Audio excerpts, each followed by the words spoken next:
ఈరోజు మనం మన హెల్త్ ప్లస్ ఏ అప్లికేషన్కి యూఐ బిల్డ్ చేయబోతున్నాం. మన ఆర్కిటెక్చర్ డయాగ్రామ్లో డిస్కస్ చేసినట్టుగా స్ట్రీమ్లైట్ యూజ్ చేయబోతున్నాం. స్ట్రీమ్లైట్ ఎందుకు యూజ్ చేస్తున్నాం అంటే నార్మల్ రియాక్ట్ అప్లికేషన్ బిల్డ్ చేయాలనుకుంటే టైం పడుతుంది. అదే స్ట్రీమ్లైట్ అయితే ఇది పైథాన్ ఫ్రేమ్వర్క్ అవడం వల్ల ఈజీగా ఇంటిగ్రేట్ చేయొచ్చు అండ్ కొన్ని లైన్స్ ఆఫ్ కోడ్తోనే మనం అప్లికేషన్ బిల్డ్ చేయొచ్చు. ఇప్పుడు మనం కోడ్ ఎలా ఉంది అండ్ యూఐ ఎలా ఉంది అనేది చూద్దాం. మన కోడ్ బేస్లో ఇక్కడ మనం ఒక ప్రజెంటేషన్ ఫోల్డర్ క్రియేట్ చేస్తాం. ఇక్కడ మనం స్ట్రీమ్లైట్ని ఇంటిగ్రేట్ చేస్తున్నాం. ఇక్కడ మనం క్యాషీ రిసోర్స్ యూజ్ చేస్తున్నాం. ఎందుకంటే స్ట్రీమ్లైట్లో మనం ఒక మెసేజ్ టైప్ చేసి సెండ్ చేసామంటే అది కంప్లీట్గా మళ్ళీ రీరన్ అవుతుంది. అందుకే మనం క్యాషీ యూజ్ చేసి ఉన్న ఇన్స్టెంట్ని మళ్ళీ యూజ్ చేస్తున్నాం.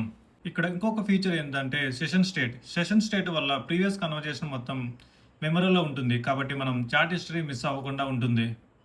ఇక్కడ ఇంకొక ఫీచర్ ఏంటంటే రైట్ స్ట్రీమ్ అనేది ఏ రెస్పాన్స్ని ఒకేసారి కాకుండా టోకెన్ బై టోకెన్ రాస్తుంది. మన అప్లికేషన్ ఫైనల్ యూఐ ఇలా ఉంటుంది.